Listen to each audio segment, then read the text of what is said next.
Boa noite, gente. Eu vou adicionar os nossos convidados aqui para a gente começar. Adicionando a Grazi.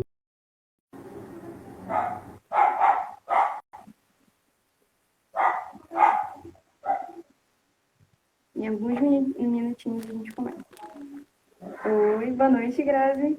Boa noite, Camille. Tudo bem? Tudo certo. Luiz, conseguiu entrar? Oi, boa noite, pessoal. Boa noite.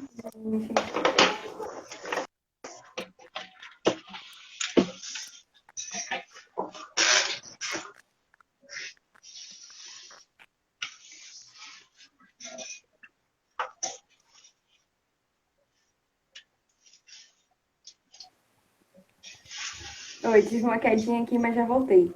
Gente, boa noite a todo mundo que está assistindo a gente, especialmente os nossos convidados.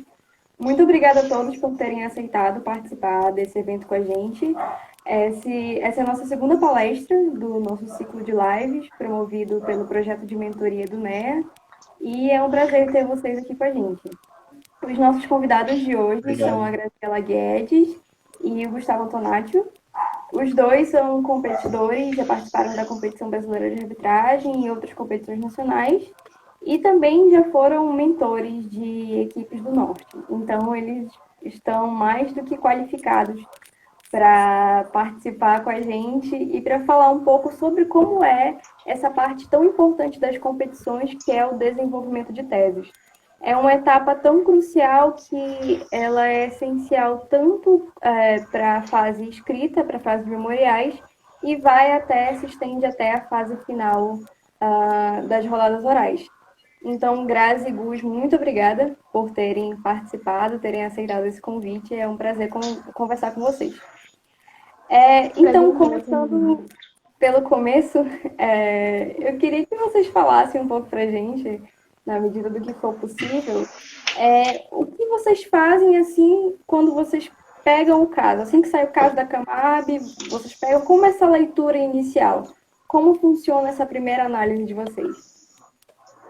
Certo. Primeiro, eu queria desejar boa noite a todos. Boa noite, Camille, Grazi. Boa noite a todas as pessoas que estão aqui nos acompanhando. Olha, Camille, eu acho que antes de falar sobre o desenvolvimento de teses, sobre como que desenvolve pesquisas e levar essas pesquisas adiante, eu acho que todas as equipes precisam ter em mente duas questões principais. A primeira seria, qual é o tipo de tese que precisa ser desenvolvida? E aí eu chamo a atenção para o fato de que, mesmo que se trate de uma competição acadêmica, as teses que precisam ser desenvolvidas pelas equipes não são teses jurídicas em abstrato, não são teses genéricas. Na verdade, são teses aplicadas a um caso concreto, que é o caso que a Camarb lança todos os anos. Então, são justamente teses para defender os interesses de partes específicas dentro ali de um caso simulado. E a segunda etapa, eu acho que aí entra mais na sua pergunta, que é o primeiro passo que as equipes precisam fazer, é fazer uma boa leitura do caso. Primeiro, fazer aquela leitura apressada, aquela leitura que a gente geralmente não consegue pegar os detalhes, as nuances, e refazer, fazer quantas vezes forem necessárias até você conseguir entender a controvérsia. E eu acho que uma boa dica aqui seria analisar sempre os pedidos, né? Porque todo caso da Camarb sempre vem com requerimento de arbitragem e a resposta ao requerimento de arbitragem, e nesses documentos é onde nós analisamos quais são os pedidos de cada parte. Né? Então, analisando então os pedidos, a gente pode refazer a leitura do caso, agora com um olhar mais clínico, com um olhar procurando ali quais são as partes mais interessantes para cada cliente. Eu acho que seria mais ou menos isso aí uma primeira etapa. Bom, só para complementar o Gus, Camille, primeiro, boa noite, agora sem te atropelar, enquanto você estava apresentando. É um prazer estar aqui com vocês, conversando um pouco sobre isso, que é um tópico importante no desenvolvimento para a competição.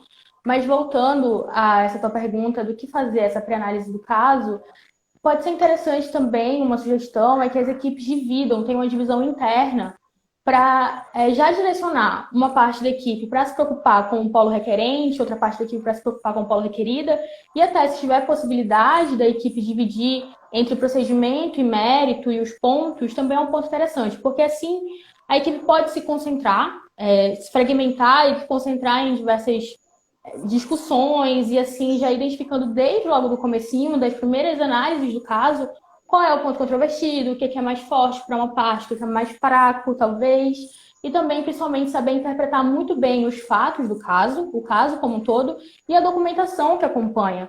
Então, isso é importante e é nesse primeiro momento em que isso já tem que ficar bem sedimentado para que a equipe consiga fazer um bom desenvolvimento das teses nas próximas etapas.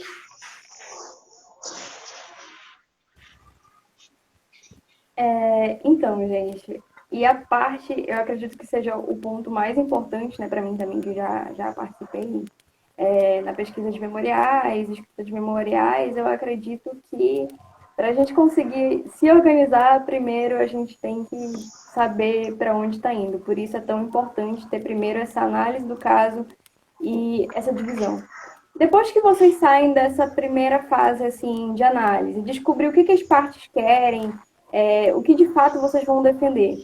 Como que vocês seguem adiante com a pesquisa? Como que vocês acham o material? Como que é esse processo até de fato chegar num material interessante para defender a parte que vocês representam? Bom, a pesquisa é uma parte fundamental para a construção das teses. Então, esse primeiro momento é fundamental que a equipe leia o máximo de coisas que puder. E, primeiro, é importante que depois que foi feita aquela pré-análise do caso e já está bem sedimentado quais são os interesses do cliente, de cada uma das partes e dos pontos controvertidos, principiologicamente, é preciso que a equipe já defina qual é a base jurídica da discussão do caso. Então, às vezes, o próprio caso já indica, dá uns indícios do que a fundamentação jurídica que quer que seja discutida, e ela é fundamental. Mesmo que ela não seja um argumento principal, é muito importante que essa fundamentação jurídica base, ela não passe desapercebida, tanto nos memoriais quanto na fase oral. Então, a equipe precisa definir qual é a fundamentação, a fundamentação jurídica de cada um dos pedidos da discussão do ponto e do caso como um todo da competição. Depois que essa fundamentação jurídica base ela é identificada, aí a gente passa para a leitura de máximas coisas que for possível. E aí é interessante porque, geralmente, os casos das competições, eles trazem discussões muito específicas de alguns ramos de empresarial e da própria arbitragem como um todo. Então, na maioria das vezes, é muito mais interessante, ao invés de debruçar um longo tempo lendo manuais de direito e livros mais genéricos de doutrina, que seja uma busca por artigos acadêmicos de pessoas que já dedicaram um tempo, talvez no doutorado, no mestrado, e que especificamente estudaram aqueles temas de forma aprofundada. Então, o Google Acadêmico é uma ótima forma de, por exemplo, encontrar artigos que já são mais específicos sobre o tema que a equipe está procurando, muitas vezes na discussão da elaboração das teses, e aí pode ser muito mais proveitoso ir buscando por umas coisas mais esmiuçadas, de um modo geral. Depois que a gente começa nessa fase de pesquisas, é muito comum que surja um profissional que é um direcionamento, que, enfim, sempre trata daquele assunto, que é referenciado nos outros artigos. Se a equipe tiver possibilidade de conversar com profissionais que tenham uma atuação prática nos ramos que estão sendo discutidos também durante a competição, isso é muito interessante, porque o que acontece muitas vezes durante a pesquisa é que a gente até chega no resultado, na fundamentação jurídica, mas o efeito prático não fica tão claro. Ainda é um pouco abstrato, porque são acadêmicos, os períodos são os mais diversos, então é interessante, às vezes, ter uma percepção de um profissional que atua naquele ramo, que atua naquela área. E aí, quanto a isso, é importante deixar claro que não é que a gente vai em busca de um profissional gabaritado para resolver o ponto controvertido do caso. Não é isso. É para que ele possa tirar dúvidas, para que ele possa conversar com a equipe, às vezes expandir, trazer outras informações que a equipe sozinha talvez não encontrasse, por estar procurando de uma forma mais acadêmica e não tão prática. Então, é muito vantajoso que nessa fase de pesquisa a equipe não se limite somente à leitura, mas também a conversar com profissionais que atuem na prática, enfim, se tivermos específico. Então, por exemplo, eu lembro que em 2020, um dos temas da competição era sandbagging, que é um tema que não era tão discutido até então. A gente não tinha muitas produções. Então, era muito comum que encontrassem um autor específico que estava direcionando o seu doutorado para o estudo daquele tema, e conversar com ele era vantajoso. Então, muitas equipes acabaram conversando com ele, aprendendo muitas coisas com ele. Então, essa fase de pesquisa é crucial, que as equipes não se limitem e leiam tudo, conversem com muitas pessoas e discutam entre si também, para que fique tudo muito claro e a tese fique bem sedimentada desde o comecinho. Sim, eu concordo e eu até queria chamar a atenção que às vezes esse profissional, essa referência acaba aparecendo muito naturalmente para as equipes, né? Como a Grazi estava falando, é interessante sempre procurar referências no Google Acadêmico, procurar tese de mestrado, tese de doutorado, e você vai analisar que geralmente essas teses sempre citam a mesma pessoa, o mesmo autor, a mesma doutrina, e aí você acaba sendo direcionado ali para aquele profissional que já tem um pouquinho mais de, enfim, propriedade para falar de determinado assunto. Uma outra questão importante é saber aplicar o filtro também das suas pesquisas. Eu já vi algumas pessoas vindo falar comigo, falando, pô, eu não sei aplicar, dar tempo útil a esse momento de pesquisas, às vezes eu acabo lendo sobre muitas coisas, eu abro muitas arestas, eu acabo não conseguindo saber se aquilo que eu estou lendo vai ser aplicável ou não ao caso. Então, eu lembro que a primeira competição que eu participei teve como o contrato do caso, era um contrato de EPC Turnkey Lump Sum, era um contrato de empreitada um pouco específico. Então, por exemplo, assim, nesse caso, as equipes elas precisavam direcionar suas pesquisas para estudar sobre contratos de empreitada, especificamente naquela modalidade do caso. Então, não faria muito sentido se a equipe começasse as pesquisas estudando a teoria geral dos contratos e indo para uma coisa muito mais basilar. Então, é importante saber aplicar esse filtro, é importante saber fazer uma leitura dinâmica daquilo que você encontra por aí, porque tem muita coisa que você vai encontrar que não necessariamente vai ser aplicável ao caso em concreto, né? Então é importante você fazer aquela leitura rápida, você analisa, pô, isso aqui eu acho que dá para a gente aproveitar. E a partir do momento que você vê que dá para aproveitar, você volta, né, faz uma leitura mais cautelosa. Às vezes, se for um tema que depende de uma base específica, aí sim você vai lá na base, você vai sedimentando com calma. Mas eu acho que essa é uma forma de você dar efeito útil, né? Ter um tempo útil, né, de leitura, principalmente nesse começo, onde vocês vão se deparar com um monte de coisa e precisa, né, saber encontrar quem são os profissionais realmente ali importantes para aquela sua tese. Eu acho que nessa primeira etapa seria mais ou menos isso. Sim, e só para complementar, que é muito importante que as equipes tenham isso em mente também, é que esses profissionais, eles geralmente são muito acessíveis. Então, às vezes, um e-mail, um contato no LinkedIn já é o suficiente para você ter acesso a ele, depois, enfim, combinar uma reunião por videochamada e tudo mais. Então, não se limitem mesmo. Se vocês tiverem interesse em conversar com alguma pessoa, mandem um e-mail, mandem uma mensagem no LinkedIn. Geralmente, tem muita acessibilidade quanto a isso, e porque eles ficam muito entusiasmados de verem estudantes tão jovens, na maioria das vezes, que são os participantes das competições de arbitragem, estão interessados em assuntos complexos e temas muito, muito complexos do direito e de um ramo muito específico. Então, é bem legal essa parte da pesquisa e interessante para a equipe aproveitar tudo que puder. É verdade. Até complementando a Grazi, eu acho que o que acontece com esses profissionais é a mesma coisa que acontece com a gente, né? A gente gosta de falar sobre aquilo que nos deu prazer em fazer. A gente participou de competições de arbitragem e está falando sobre isso para os outros com o maior prazer até hoje. E, realmente, eu já presenciei essa troca com profissionais e para eles é sempre uma experiência muito boa também. Poder explicar, ter a oportunidade de falar mais sobre aquele tema tão específico que eles pesquisaram, se aprofundaram, e é sempre uma experiência muito gratificante. Eu acho que a palavra-chave é direcionamento. Tanto para a equipe internamente, conseguindo se direcionar com os seus membros, com os seus mentores, e também um direcionamento externo, com esses profissionais que podem mostrar qual o caminho mais interessante, qual realmente um direcionamento daquilo que pode ser mais útil, daquilo que realmente se aplicaria no caso concreto. Porque o que a gente quer nas competições de arbitragem é simular como aconteceria, o que seria de fato levado a um caso concreto, se assim fosse.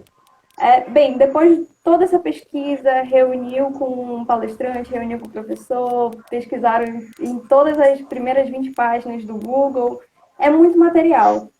Como vocês fazem para reunir, para organizar tudo isso? Como esse processo assim, de concatenação de todas essas informações? Camille, para essa sua pergunta, eu consigo visualizar duas questões específicas, né? A primeira seria uma questão mais de organização interna da equipe, de como a equipe vai lidar com tanto material que encontrou, e a segunda seria uma questão mais prática de como pegar esse material e desenvolver mesmo as teses dentro do memorial, qual a melhor estratégia dentro do próprio contexto ali da competição. Puxando mais a pergunta para o lado da organização interna, eu diria o seguinte: hoje em dia, a gente tem aí pela internet diversas plataformas que podem ser muito úteis para as equipes, justamente para ter essas teses guardadas, para organizar isso e para que a equipe toda possa ter acesso. Tem o Google Drive, o Dropbox, a gente tem o Trello, o próprio WhatsApp, é possível criar um grupo, o Telegram cria um grupo específico para isso.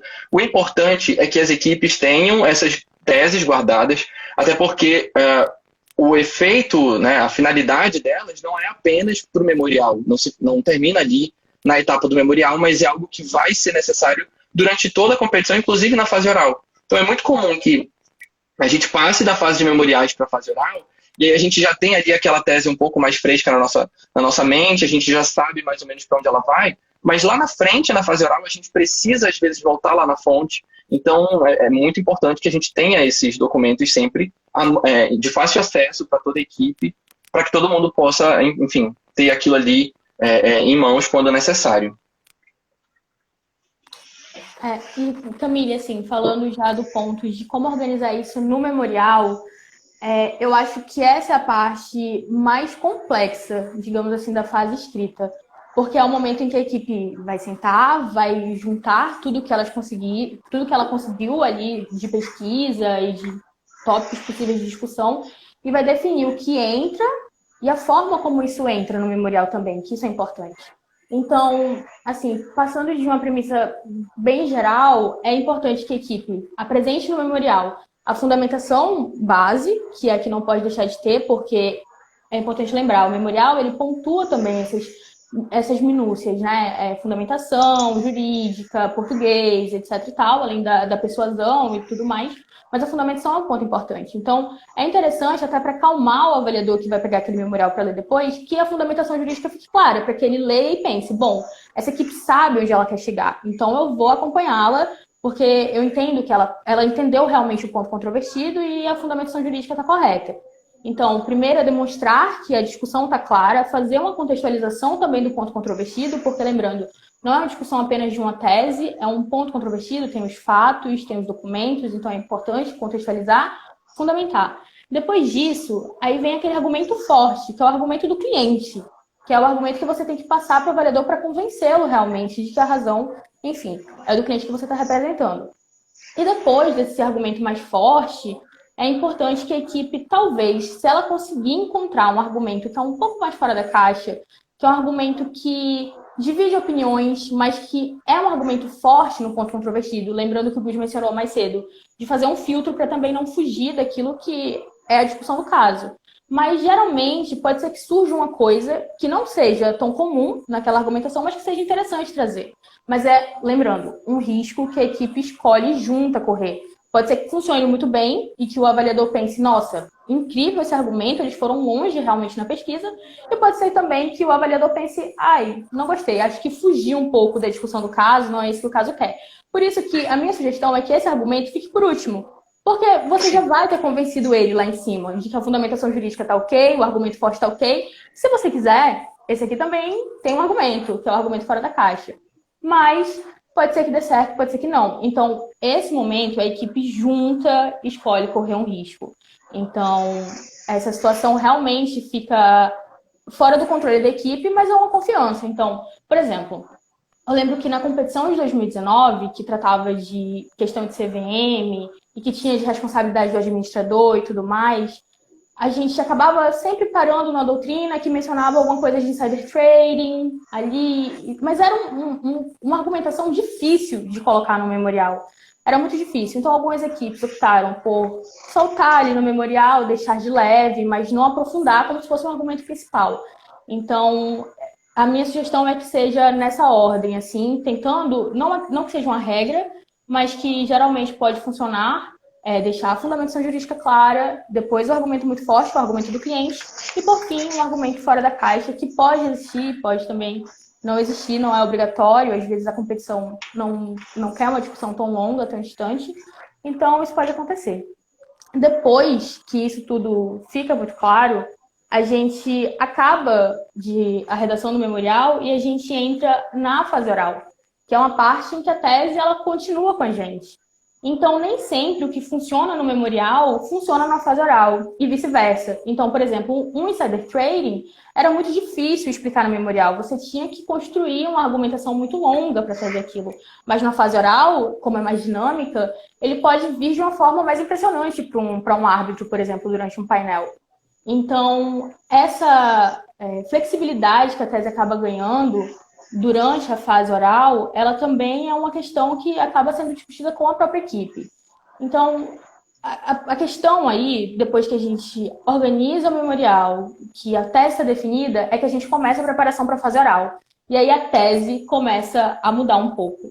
Então, na fase oral, é muito comum que durante os painéis e com treinos de equipe, alguns argumentos que funcionavam nos memoriais não funcionem, porque ela é mais dinâmica e acaba levando para uma discussão muito profunda.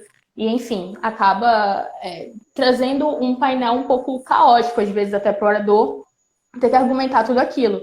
Então, na fase oral, as equipes precisam ter mais essa noção de que a tese, ela deve continuar. É importante que a gente veja que a tese está correta desde o início, que a fundamentação e tudo mais, a base dela continue, mas é muito natural que ela mude, que ela tenha essas mutações durante a preparação.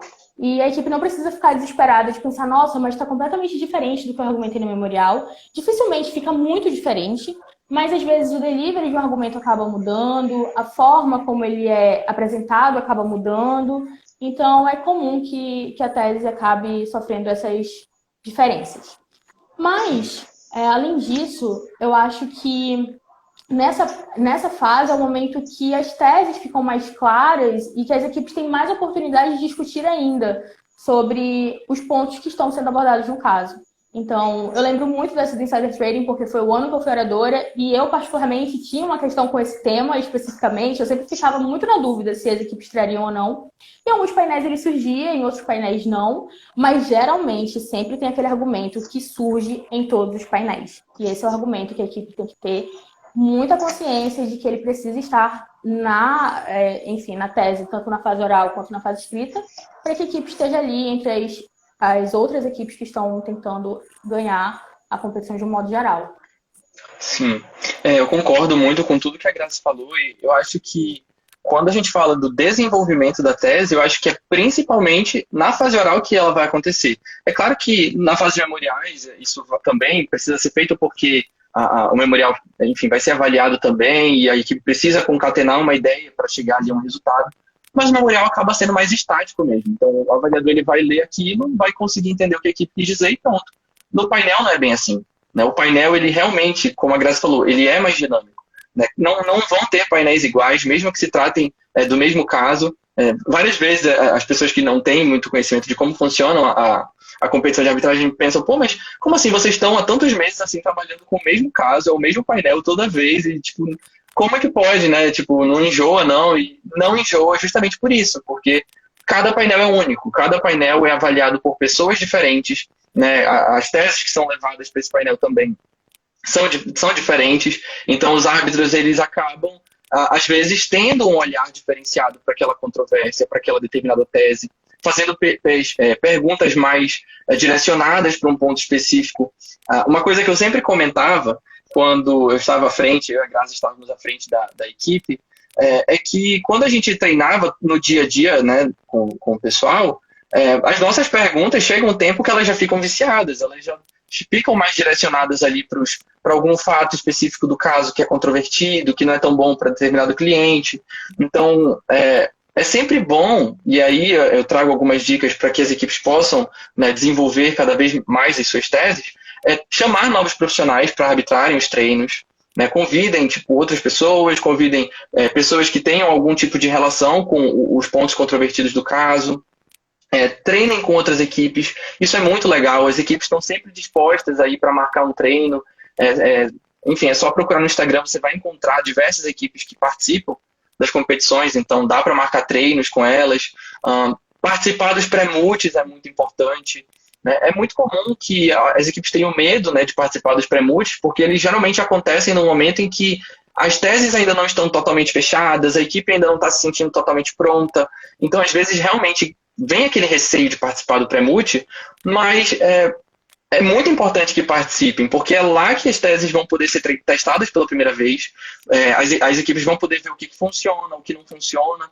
né? Às vezes, esse momento em que a equipe está um pouco mais despreparada ali acaba servindo para ter um feedback bom de um árbitro, e aí esse feedback ajuda para que no dia da competição, de fato, a equipe já esteja muito mais bem preparada. Então, eu acredito que esse processo de desenvolvimento ao longo da fase oral acaba sendo até bastante dinâmico e para mim é a minha fase favorita. Eu prefiro muito mais a fase oral do que a fase de memoriais. Sim, e complementando o que o Luiz falou sobre essa dinamicidade, e realmente o amadurecimento do argumento ele vem de uma forma muito natural na fase oral. A gente acaba discutindo muito mais nos feedbacks, e às vezes um delivery diferente traz uma nova discussão acerca daquela tese. Algumas vezes a gente duvida da própria tese, acontece nas melhores equipes, é normal que isso aconteça. A gente chega a um ponto que você já leu tanto aquilo que você começa a duvidar do que é simples. Então, começa a ler o caso de uma forma diferente. É muito natural um trabalho da equipe, de um modo geral, que... Gente, vocês travaram pra mim? Tá tudo certo? Vocês deram uma travadinha. Aqui voltou. Tá, voltou. Então, mas, como eu ia falando, é só que esse amadurecimento do argumento, ele vem de uma forma muito natural. Então, é muito comum que a gente chegue na competição, mesmo depois de participar dos pré-multis, com aquele sentimento de que esse argumento ainda tem uma brecha. Óbvio que é importante que ele chegue com a menor quantidade possível de brecha que a gente conseguir, fazendo pesquisa e treinando e arrumando um delivery diferente para o argumento, para a tese, de um modo geral. Mas é muito comum que a gente chegue assim. Então, acredito que o próprio calendário, por exemplo, pegando a Camargo de exemplo, das regionais, ele vem de uma forma muito boa. Começa com a Norte, que a gente ainda está muito mais próximo dos memoriais do que da fase oral. E aí depois, na Sudeste, você já tem uma comparação completamente diferente de como os argumentos estão vindo, de como as teses estão realmente sendo sedimentadas ali. Então, quando a gente chega na Camargo, que é bem próxima da Sudeste mesmo, na Nacional, é comum que às vezes você ainda esteja fazendo adequações do que você viu na própria Sudeste, das falhas que apareceram na Sudeste. Então, é natural que isso aconteça, a equipe precisa ter calma e precisa confiar na tese que ela escolheu sustentar. Então, vão aparecer painéis mais tranquilos, que a tese, de um modo geral, passa de uma forma muito tranquila e muito calma. Vão aparecer painéis um pouco mais tensos, que a tese parece que não faz ninguém acreditar no posicionamento do seu cliente. Então, é comum que isso aconteça, mas a equipe precisa acreditar realmente que eles optaram pela melhor estratégia e precisam abraçar aquela estratégia e ir até o final. Óbvio, às vezes essas mudanças são naturais e a gente acaba aprendendo muito mais, tendo uma troca com outros árbitros experientes, com outras equipes, etc. Mas a equipe precisa lembrar do que ela pensou lá no início da competição, quando ela estava fazendo a pesquisa e lembrou da tese. Então, ela precisa realmente acreditar no argumento e cuidar dele com muito carinho até a nacional e que vai dar tudo certo. E essa mudança, ela acontece. Não precisa ser nenhum motivo de desespero. Eu achei muito interessante o que a Graziella falou um pouco lá atrás, que é sobre a questão dessas mudanças de argumentos arriscados, serem uma decisão que a equipe toma junto, uma decisão da equipe coletivamente. Isso porque geralmente a gente sabe que as equipes se dividem em pontos, né? Olha, você vai trabalhar com isso, essa dupla vai trabalhar com isso. Tem questão também dos oradores, que cada um cuida da sua parte, mas no final das contas a equipe é uma só. E, às vezes, com essa visão coletiva, todo mundo vendo um argumento, seja na fase oral ou na fase escrita, a equipe consegue ter uma visão mais ampla daquilo, se convence mesmo, se realmente é um argumento útil, enfim. Então, eu acho muito interessante inspirar esse espírito de equipe mesmo nos times que vão à competição, para que eles consigam tomar decisões juntas e tenham essa visão mais ampla. Antes da gente encerrar, caso algum dos nossos... alguém que esteja assistindo queira mandar uma pergunta, se sinta à vontade para mandar. A Graziella e o Gustavo sabem responder tudo. Se eles não souberem, eles fingem um desmaio, a gente dá um jeito. Mas sinta-se à vontade a mandar uma pergunta.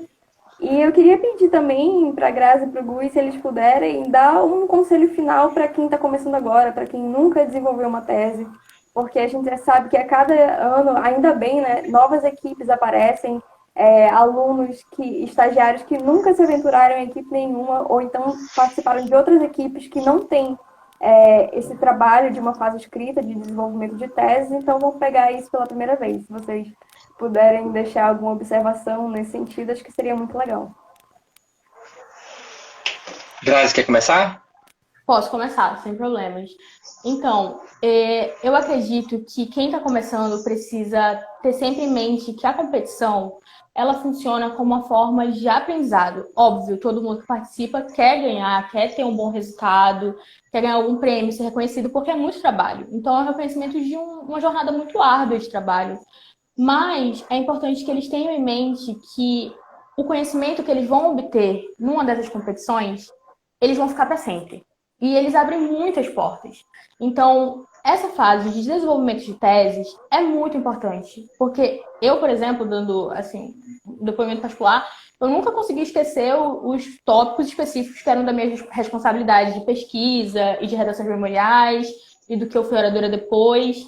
Então, realmente, ter isso em mente de que isso vai ser um conhecimento que vai ficar a longo prazo é um ponto importante para nunca pensar que é um tempo perdido, porque definitivamente não é. E também acreditar realmente que a equipe tem chances de desenvolver uma boa tese. Só de eles estarem querendo participar de uma competição, isso já é um diferencial. Isso não tem dúvida, eu não tenho dúvidas nenhuma. E também poder fazer pesquisas, aprofundar essas pesquisas, conversar com os profissionais, além de ser uma forma de aprender, é uma forma também de networking. Então, não tem nenhum momento na jornada preparatória da competição e durante a competição que não tenha uma vantagem para o aluno que participa. Então, além disso, mas assim, falando agora de uma questão mais prática de dicas do que fazer para a competição, eu acho que é realmente pesquisar muito, dedicar muito tempo à leitura do caso, entender completamente por que os fatos estão expostos daquela forma, porque os documentos estão ali, porque eles sempre têm uma função na discussão daquele caso, e tentar trazer isso para o âmbito prático da melhor forma possível, porque é isso, no final das contas, que a competição quer, que os acadêmicos atuem como se fossem advogados, como se eles realmente estivessem defendendo os interesses daquela parte. Então, quanto mais próximo da praticidade, quanto mais próximo de um efeito prático, você conseguir trazer a discussão do caso, trazer a pesquisa e a sua forma de estudo, até a sua forma de atuação durante a preparação para a competição, mais vantagens e mais chances de ter bons resultados a equipe vai ter. Então, seria isso. O que eu teria para falar é que eu sempre participei de equipe, né, da minha equipe, que tinham várias pessoas de vários períodos, né, seja dos períodos mais iniciais da faculdade, sejam de períodos mais avançados, e isso nunca foi um empecilho para que se participasse da competição. Na verdade, os temas, né, das competições são pensados justamente para que sejam novidades para todo mundo. Então, quando eu participei da minha primeira competição, que teve o contrato de APC, Turnkey, Lump Sum, que eu falei, poucas pessoas tinham ouvido falar sobre isso, tinham estudado sobre isso, mas a partir daquela competição, né, por exemplo, eu nunca esqueço do que se trata, eu nunca esqueci do que é um contrato de APC. Né?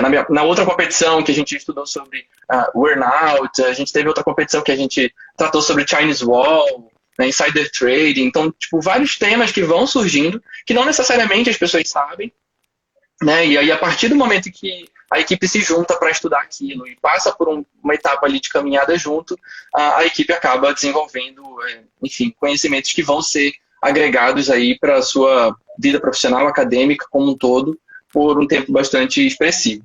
Então, o fato de você estar começando agora não significa que outras equipes estão mais bem preparadas com relação às teses que vão ser desenvolvidas ou com relação aos temas da competição. Eu já vi que nessa competição a gente tem cláusulas específicas, a gente tem discussão sobre arbitragem de administração pública, que é um tema que eu acho que é novo, né?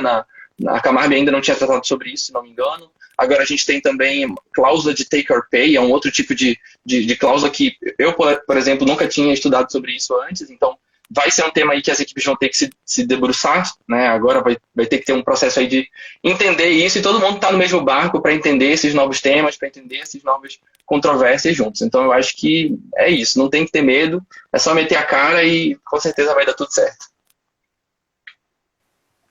É verdade, Gustavo. Quando alguma coisa no caso assusta a gente, tá assustando todo mundo também. Se a gente Sim. abriu o caso e falou, meu Deus, o que é isso? A chance de estar todo mundo nessa mesma posição é muito grande. Então, é uma questão também de ter confiança que você consegue chegar lá. Na medida que a gente vai pesquisando, a gente vai desenvolvendo, dividindo os temas, vão aparecendo caminhos e vai fluindo. Pode ser um pouco difícil às vezes, mas vai fluindo. Nós recebemos 2 perguntas, eu vou apresentar primeiro uma, vocês respondem, depois a gente passa para outra. A primeira pergunta que a gente recebeu é a seguinte: o que fazer quando a gente não consegue mais avançar na pesquisa, quando trava tudo? E aí, quem consegue esclarecer isso? Quer falar, Grazi?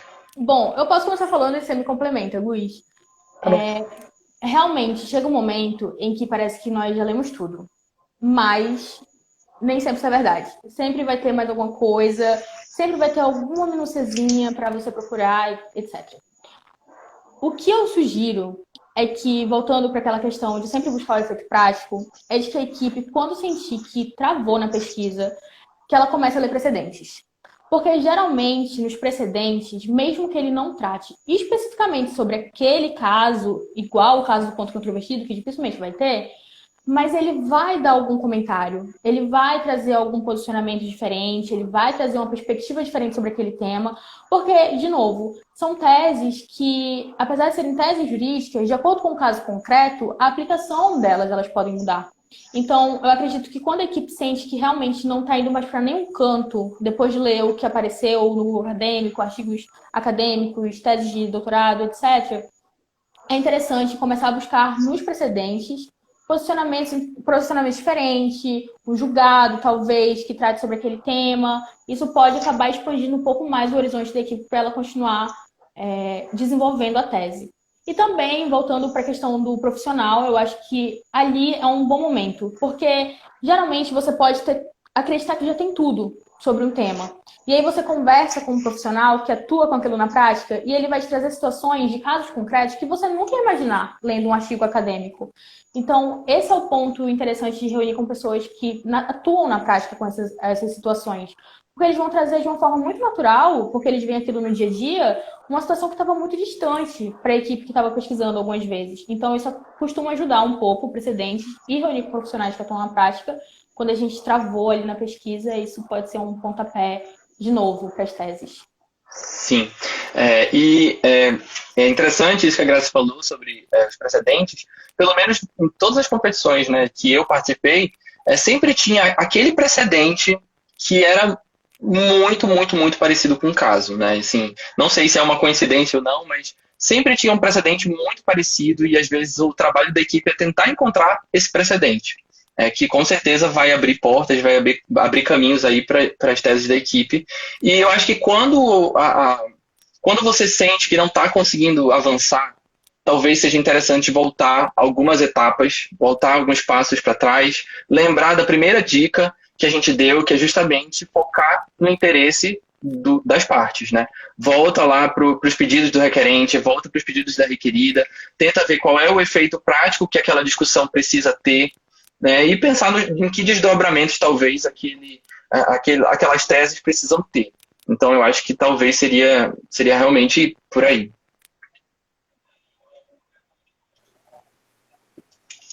Nós temos mais uma pergunta, que é a seguinte: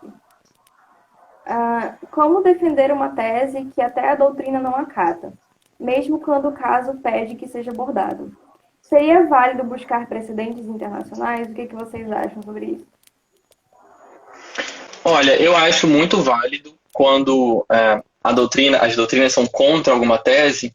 Eu acho que, na verdade, aqui precisa entender que geralmente esses argumentos são aqueles argumentos que a gente gosta de chamar do elefante branco, né? É a tese difícil, realmente, que vai ser complicado passar, mas aí que precisa encontrar uma estratégia para trazer esse argumento e já trazer, talvez, um argumento subsidiário ali colado com ele.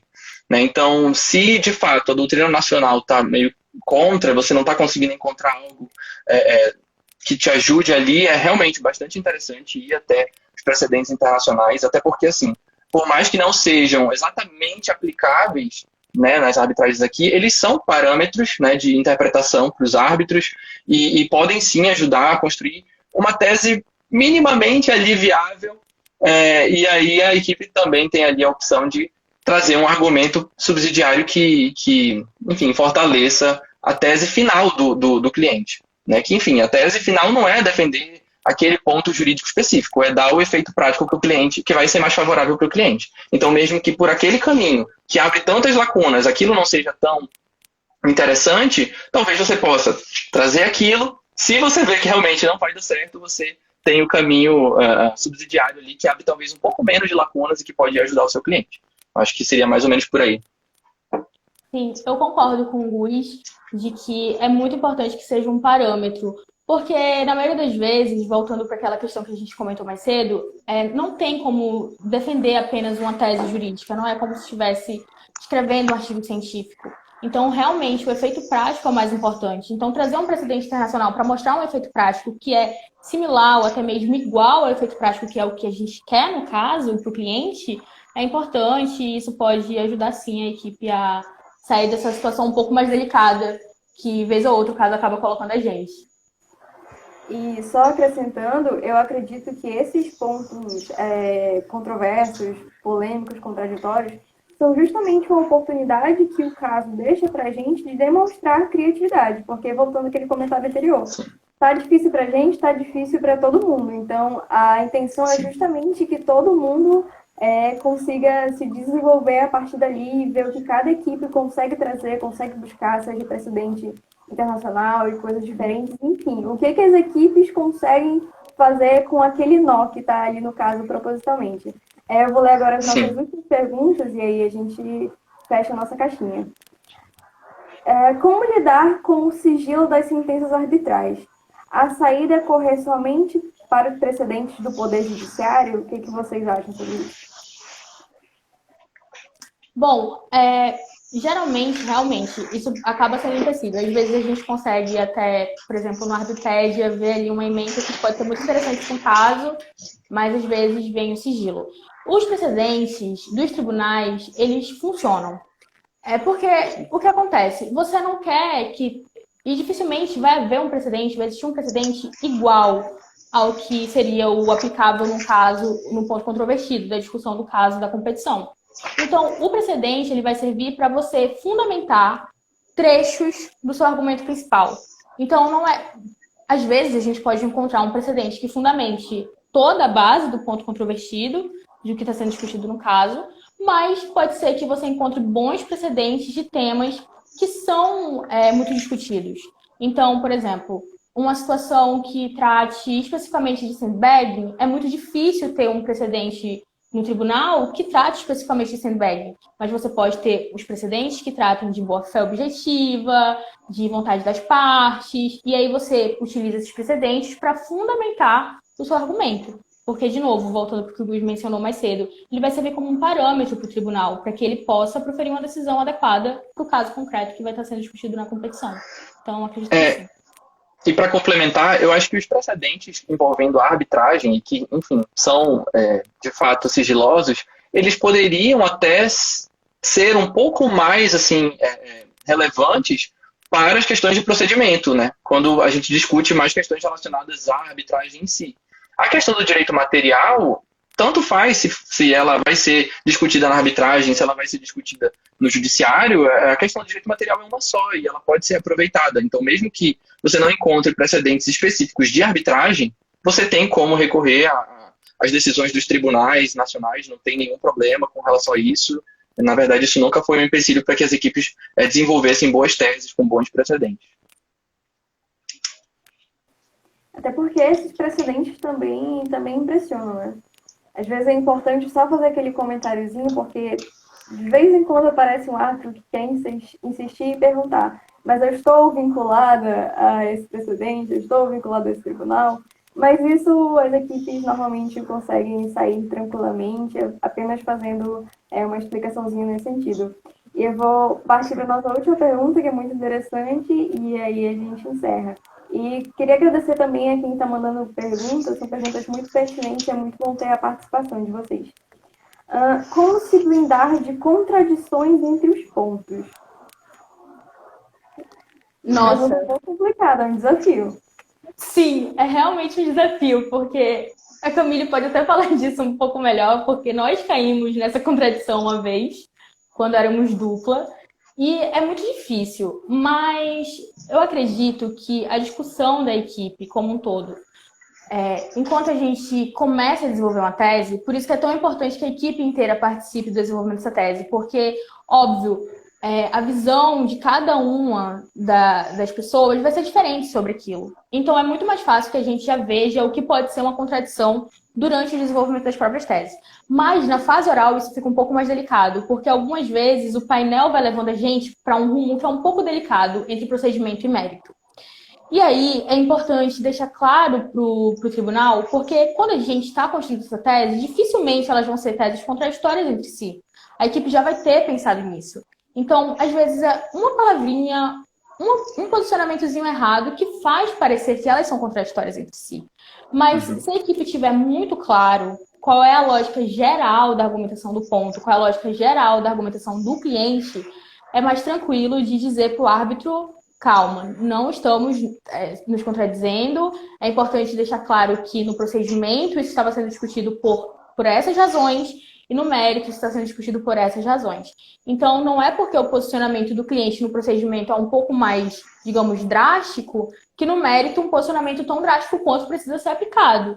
Então, é importante deixar muito claro quais são as discussões, trazer o tribunal de volta para o que a equipe está tentando argumentar naquele momento, e aí talvez tentar já passar para um outro argumento para não ficar discutindo tanto essa contradição. Porque, infelizmente, se um árbitro acreditar que está sendo contraditório, e se ele realmente não acreditar na sua resposta e dizer que não está sendo uma contradição, talvez o melhor seja deixar esse argumento e partir para o outro que a equipe vai ter, para você não ficar preso durante um painel tentando defender uma coisa e acabar até despertando uma certa situação delicada para a equipe depois.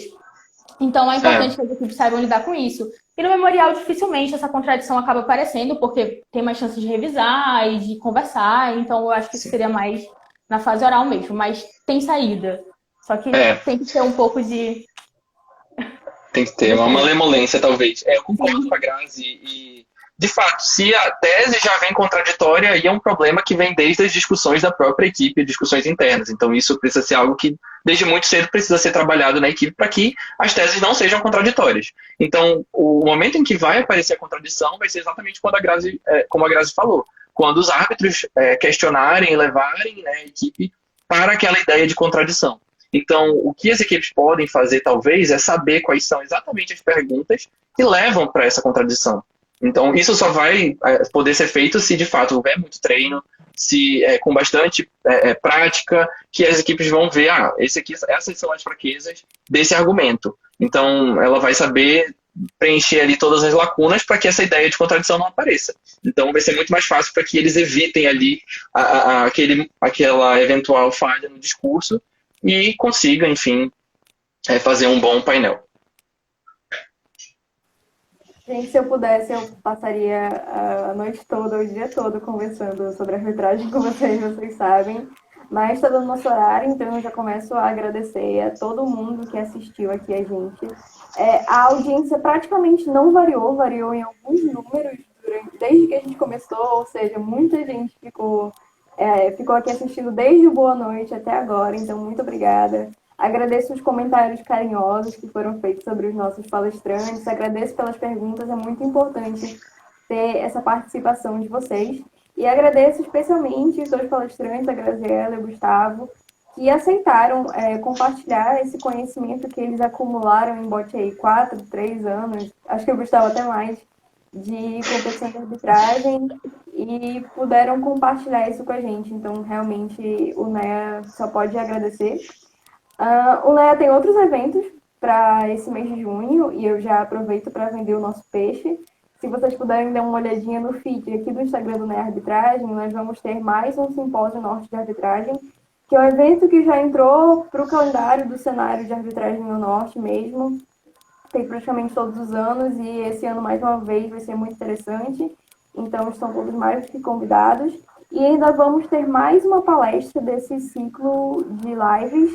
Vai ser no dia 22, também aqui no Instagram do NEA Arbitragem. Estão todos mais do que convidados. Espero vê-los todos novamente nesses outros eventos. Muito obrigada, gente. Obrigada, Graziela. Obrigada, Gustavo. Vocês foram incríveis.